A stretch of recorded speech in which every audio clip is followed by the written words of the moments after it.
So matapos nga po pinabura ng ating pambansang kamao Manny Pacquiao, ang Japanese monster na Uya Inoue, na sakali mapalaban daw ito kay Juan Manuel Marquez sa kanilang mismong prime. Siguradong wasak daw si Marquez sa counter ni Inoue. Kung saan bukod dito mga boss, wagas din talaga na pinuri ni Pacman ng Japanese monster. At ngayon lang natin to narinig mga boss, sa nag-iisang 8th division champion. Ano yan ni Pacman? Si Inoue lang daw malapit-lapit sa kanya. Gustong gusto daw talaga ni Boss Manny ang estilo ni Inoue. Parang nakikita daw talaga ni Pacman ang kabataan nito sa Japanese monster. Well, isang malaking compliment talaga to mga idol para kay Inoue, na isang 8th division champion pa mismo ang pumuri sa kanyang galing sa bakbakan. Ang mga kagaya ni Pacman na klaseng boxer, mahirap mo talaga mapabilib ng gusto. Dahil aminin man natin o hindi mga boss, mataas talaga ang standard ng mga kagaya ni Pacman para tawagin ang isang boxer na mahusay. Sa rason na isa ito sa mga tunay na icon sa boxing sports. Halata talaga mga idol, nabilib talaga si Pacman kay Inoue dahil minsan na ito nag-offer kay Inoue na maging trainer para turuan pa daw ni Pacman ang technique si Inoue na maging perfect na fighter sa tulong ng experience ni Pacman bilang isang legend sa sports.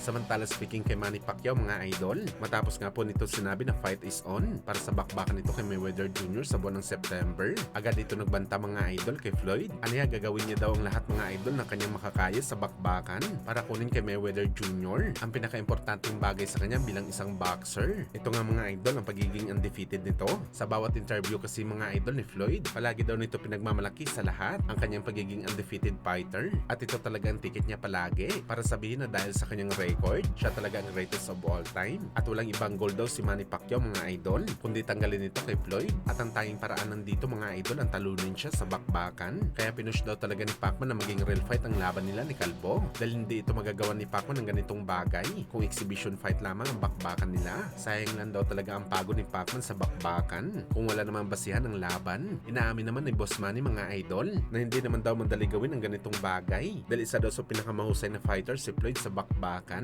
Pero ginagarantiya ni Pacman mga idol na sobrang iba na daw ito sa unang laban nila dahil meron daw hinanda na special si Pacman na game plan para talunin si Floyd.